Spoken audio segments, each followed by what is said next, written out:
Hi everyone, welcome to Vishwakarma Academy again. Today we will learn a very important formula in Excel, VLOOKUP. VLOOKUP stands for vertical lookup.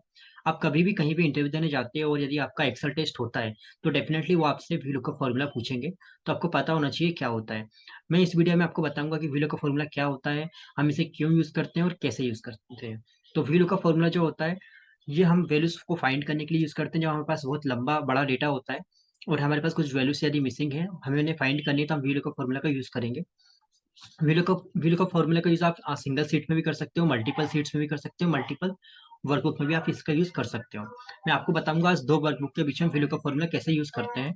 मेरे पास एक workbook second है जिसमें अभी हूँ, and मेरे पास दूसरी workbook है ये। सो मेरे पास ये दो वर्कबुक है, इन दोनों वर्कबुक के बीच में मैं लगाने वाला हूँ आज VLOOKUP। सो VLOOKUP यूज करने के लिए जस्ट आपको यहाँ पे प्रेस करना है is equal to VL। Automatically ये फंक्शन फाइंड हो गया VLOOKUP, जस्ट आपको टैब प्रेस करना है। अब देखिए यहाँ पे कुछ कंपोनेंट्स दिख रहे हैं, लुकअप वैल्यूज, टेबल अरे, column index number and range lookup. So आपको पहले ये चारों का मतलब मालूम होना चाहिए कि इनका मीन क्या होता है, उसके बाद ही आप ये फॉर्मूला एप्लीकेबल कर सकते हो। और चारों जो कंपोनेंट्स हैं इनके बीच में लगाए कॉमा, तो आपको भी हमेशा इनके बीच में कॉमा लगाना है। सो गाइस सबसे सबसे पहले हम समझेंगे लुकअप वैल्यू। लुकअप वैल्यू जो होती है, नॉर्मल लुकअप वैल्यू वैल्यू होती है जिससे हम जो हमारी मिसिंग वैल्यू है उनको फाइंड करते हैं जिसकी हेल्प से।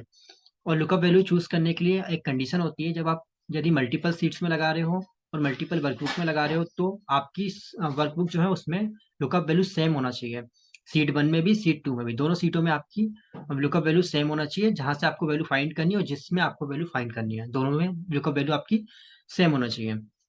जैसे कि मैं आपको बताता हूँ मेरे वाली जो कंडीशन है इसमें क्या लुकअप वैल्यू हो सकती है। जैसे मेरे पास इस सीट में मुझे वैल्यू चाहिए date of birth and sales target. तो इस सीट में मेरे पास है एम्प्लॉइज नेम की detail, phone number and agency name, ये तीन डिटेल्स मेरे पास है। अब मैं जा रहा हूँ दूसरी सीट में, इसमें भी मेरे पास एम्प्लॉय नेम है एंड फोन नंबर है। Means employee name and phone number दोनों सीट में कॉमन है, ये मैं ले सकता हूँ लुकअप वैल्यू। लेकिन मैं आपको सजेशन दूंगा कि हमेशा लुकअप वैल्यू आप यूनिक लेना, जो यूनिक वैल्यू होती है, जो डुप्लीकेट नहीं हो सकती है। जैसे मोबाइल नंबर हुआ अपना, ईमेल आईडी हुई, पैन कार्ड नंबर हुआ, आधार कार्ड नंबर हुआ। यदि आप फाइनेंस सेक्टर में हैं तो लाइक GST नंबर हुआ, इनवॉइस नंबर हुआ, HR में है तो एम्प्लॉय आईडी हुई। यदि आप लाइक रिटेल में है तो आपका QR नंबर हुआ। बहुत सारे नंबर्स होते हैं जो कि हर सेक्टर में कुछ ना कुछ आपको यूनिक मिल जाएंगे। तो आप यूनिक वैल्यू यदि लोगे तो आपके लिए ज़्यादा बेनिफिट रहेगा, क्योंकि आपका आंसर जो होगा वो ज़्यादा एक्यूरेट रहेगा। यदि आप डुप्लीकेट वैल्यू लोगे तो उसमें आपका आंसर आने में थोड़ा सा हो सकता है कि कुछ मिसिंग हो जाए। जैसे मैं आपको एग्जांपल देके समझाता हूँ। सपोज इसमें मैं यदि एम्प्लॉय नेम लेता हूँ तो एम्प्लॉय नेम यहाँ पे डुप्लीकेट हो सकता है। मैंने यहाँ पे डुप्लीकेसी की ऑलरेडी फॉर्मूला लगा के रखा हुआ है। देखिए ये पिंक कलर से आ गया है। डुप्लीकेट वैल्यू रिया शर्मा, रिया शर्मा जो है मेरे पास डुप्लीकेट है।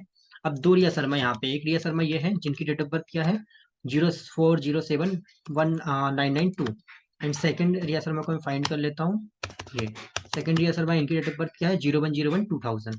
सो गाइस ये दो दो रिया शर्मा यहाँ पे, और मेरे पास दूसरी सीट जो है इसमें भी दो रिया शर्मा होंगी। ये देखिए ये रिया शर्मा जो है। अब यदि मैं डेट ऑफ बर्थ यहाँ पे VLOOKUP लगाता हूँ तो VLOOKUP कंफ्यूज हो जाएगा, तो इस रिया शर्मा के सामने मैं किसकी डेट ऑफ बर्थ लिखूँ, 010101 2000 या फिर 04071992। तो इसलिए यहाँ पे आपका एरर आने के चांसेस हो जाएंगे, इसलिए आप हमेशा क्या लेंगे, यूनिक वैल्यू लेंगे। तो आपका लुकअप वैल्यू आपकी क्लियर हो गई होगी। लुकअप वैल्यू हमें क्या लेनी होती है, हमेशा जो दोनों सीटों में कॉमन हो वो आपको चूज करना है। एंड सेकंड थिंग, आपको कोशिश करनी है कि यूनिक वैल्यू हमेशा सेलेक्ट करो। तो ये हो गया आपकी लुकअप वैल्यू। लुकअप वैल्यू आप सेलेक्ट करोगे, उसके बाद आपको लगाना रहता है कॉमा। उसके बाद आपका आता है टेबल अरे। अब टेबल अरे क्या होता है ये बता देता हूँ मैं आपको। टेबल अरे मतलब जहाँ पे मेरी वैल्यू है वो मुझे रेंज सेलेक्ट करनी है, ये पूरा रेंज का होता है, इसमें रेंज बहुत इंपॉर्टेंट होती है। यदि आपने रेंज गलत सेलेक्ट किए तो आपका लुकअप वर्क नहीं करेगा। वर्क करेगा भी तो रॉन्ग वैल्यूज लेगा या फिर आधी वैल्यूज फाइंड नहीं कर पाएगा। मैं आपको एग्जांपल देके समझाता हूँ। जैसे एक फैमिली थी, मैंने आपको बताया कि इस फैमिली के दो members date of birth and sales target missing है, जो मुझे सर्च करने हैं, फाइंड करने हैं। सपोज करो कि ये दोनों मेंबर्स जाके यूपी में बैठे हैं और मैंने जो रेंज सेलेक्ट की है वो सिर्फ MP की है, तो क्या मैं इसे फाइंड कर पाऊंगा, नहीं कर पाऊंगा। सो इसलिए आपको range exact search like select करनी होती है। आप रेंज कैसे सेलेक्ट करोगे तो मैं आपको बता देता हूँ। आपको रेंज सेलेक्ट करनी है जिस सीट में से आपको वैल्यू लेनी है। जैसे ये सेकंड वाली सीट है, इस सीट से मेरे को वैल्यू लेनी है।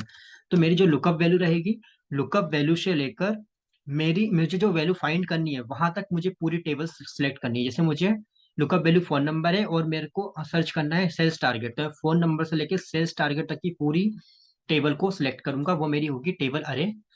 उसके बाद आपका आता है थर्ड। दो चीज हमने समझ ली है, एक तो लुकअप वैल्यू, दूसरा टेबल अरे। थर्ड आता है column column index number. Column index number जो होता है, जिस कॉलम में आपकी वैल्यू है, जैसे सेल्स टारगेट है उस सीट में वो जिस कॉलम में है, 7th नंबर पे हो, 8 नंबर पे हो, 9 नंबर पे हो, जिस भी नंबर पे यदि वो सेल्स टारगेट है, वो नंबर आपका होता है कॉलम इंडेक्स नंबर। फिर कॉमा लगा के आपको रेंज सिलेक्ट करनी होती है, रेंज लुकअप। रेंज लुकअप में आपकी दो वैल्यू सिलेक्ट कर सकते हो आप, एक जीरो, दूसरी वन। जीरो आप उस केस में सिलेक्ट करोगे जब आप unique unique unique lookup value लेते हो, तो आपको जीरो सिलेक्ट करना है। और यदि आपकी लुकअप वैल्यू यूनिक नहीं है तो आप वहाँ पे वन सिलेक्ट कर सकते हो। अब हम इसे प्रैक्टिकल करके देख लेते हैं। व्यू लुकअप, मैंने व्यू लुकअप करके टैब प्रेस कर दिया है। जस्ट यहाँ पे मैंने इजिकल टू प्रेस किया, देन यहाँ पे वीएल लिखा, ऑटोमेटिकली यहाँ वी लुकअप सर्च हो गया। जस्ट मैंने यहाँ पे टैब प्रेस कर दिया। अब मुझे सिलेक्ट करनी है लुकअप वैल्यू। मैंने लुकअप वैल्यू आपको बता दी है, दोनों सीटों में कॉमन होना चाहिए और यूनिक होगी तो बेटर है। तो मेरा यहाँ पे क्या है, मोबाइल नंबर, फोन नंबर। तो मैंने फोन नंबर को कर दिया सिलेक्ट। उसके बाद हमें जो चारों कंपोनेंट्स को सिलेक्ट करने के बाद लगाना होता है कोमा। मैंने जैसे लुकअप वैल्यू सिलेक्ट की, मेरे को लगाना है यहाँ पे कोमा। इस सीट का मेरा काम हो गया है। अब मुझे इस सीट में कुछ नहीं करना, अब जाना है दूसरी वाली सीट में। जस्ट मैंने अल्ट प्रेस किया एंड टेप दबा के गया मैं दूसरी वाली सीट में।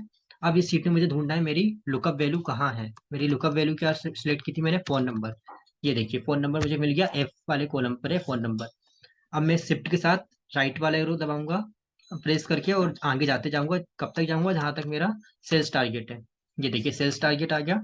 अब सेल्स टारगेट जो है वो किस नंबर पे है, यहाँ पे दिख जाएगा आपको, ये जस्ट 12 के नीचे दिख रहा है, 1R मल्टीप्लाई 8C। 8C मतलब होता है 8 नंबर की कॉलम, 1R मतलब फर्स्ट नंबर की रो। तो आपको कॉलम इंडेक्स नंबर फाइंड करना होता है। तो 8C मतलब आपका कॉलम इंडेक्स नंबर कितना है, 8 है। आपको यहाँ से कॉलम इंडेक्स नंबर मालूम चल गया। और आपने ये अरे सिलेक्ट किया है, लेकिन ये पूरी टेबल सेलेक्ट करनी है, मतलब नीचे तक जाना पड़ेगा। ये मैंने पूरी टेबल कर ली है सिलेक्ट, अपनी लुकअप वैल्यू से लेकर सेल्स टारगेट तक की पूरी टेबल मैंने सेलेक्ट कर ली। ये मेरा टेबल अरे हो गया। फिर मुझे लगाना है कोमा। उसके बाद मुझे लिखना है कॉलम इंडेक्स नंबर जो कि 8 था, मैंने आपको बता दिया, 8C वहां पे था। फिर लगाना है वापस मुझे कोमा।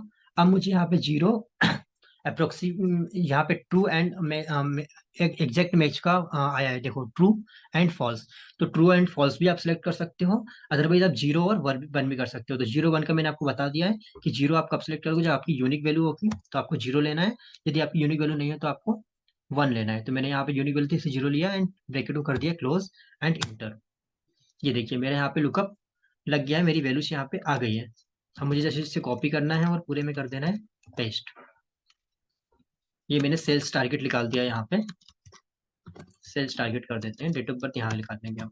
तो गाइस ये अपना सेल्स टारगेट आ गया है, पूरा सेल्स टारगेट आपने फाइंड कर लिया है VLOOKUP के थ्रू। अब हम इसे एक बार और रिपीट करेंगे। अब हम यहाँ पे डेट ऑफ बर्थ फाइंड करेंगे, तो फिर से मेरे को इज इक्वल टू प्रेस करना है, देन VL। यहाँ VLOOKUP आ गया, आपको टेप प्रेस करना है। अब फिर से आपको देखो यहाँ पे बता रहा है, गाइड कर रहा है, लुकअप वैल्यू लेनी है। लुकअप वैल्यू क्या है हमारी, लुकअप वैल्यू है फोन नंबर। ये मैंने फोन नंबर ले लिया। अब जब भी हम एक कंपोनेंट सेलेक्ट कर लेते हैं तो हमें लगाना होता है कोमा। मैंने लगा दिया कोमा। अब मुझे क्या सिलेक्ट करना है, टेबल अरे। तो दूसरी वाली सीट पे जाऊंगा और यहाँ पे मैं टेबल अरे सिलेक्ट करूंगा। फिर से जाना है आपको लुकअप वैल्यू पे, लुकअप वैल्यू मेरी थी फोन नंबर, ये फोन नंबर पे गया, यहाँ से जाना है डेट ऑफ बर्थ तक। अब डेट ऑफ बर्थ मेरी ये फर्स्ट सेकंड पर ही मिल गई है डेट ऑफ बर्थ मुझे। तो अब ये मुझे नीचे तक पूरा ट्रैक कर देना है। ये लुकअप वैल्यू से लेकर डेट ऑफ बर्थ तक की पूरी टेबल मैंने कर ली है सिलेक्ट। अब मुझे ये देखना है कि ये किस नंबर पर है, कॉलम नंबर देखना है, कॉलम इंडेक्स नंबर के लिए। तो 1 7 1 8 R मल्टीप्लाई 3C लिखा है, 3C मतलब थर्ड नंबर की कॉलम है। मीन्स मुझे यहाँ पे कोमा प्रेस करके लिखना है 3, क्योंकि मेरे थर्ड नंबर की कॉलम थी। देन फिर से मेरे को कोमा लगाना है एंड यहाँ पे जीरो और वन में से जीरो को सिलेक्ट करना है और ब्रैकेट बंद करके कर देना इंटर। ये मेरी आ गई डेट ऑफ बर्थ। इसको भी मैं कर दूंगा पूरे में पेस्ट। अब ये डेट ऑफ बर्थ जो है ये डिजिट फॉर्मेट में है। डिजिट फॉर्मेट से आपको यदि ये कन्वर्ट करना है डेट फॉर्मेट में तो आप वो भी कन्वर्ट कर सकते हो। उसके लिए आपको जस्ट यहाँ पे राइट क्लिक करना है एंड यहाँ पे ये सेल्स में जाना है, सेल फॉर्मेट में। सेल फॉर्मेट में जाने के बाद आपका ये डेट पर सिलेक्ट करना है और कस्टमाइज भी कर सकते हो आप इसे, और ये ओके कर दो। तो ये आपकी डेट ऑफ बर्थ मिल गई। सो इस टाइप से आप लुकअप को यूज़ कर सकते हो। यदि आपको इसमें कुछ भी डाउट आता है तो आप मुझे कमेंट्स में शेयर कर सकते हो।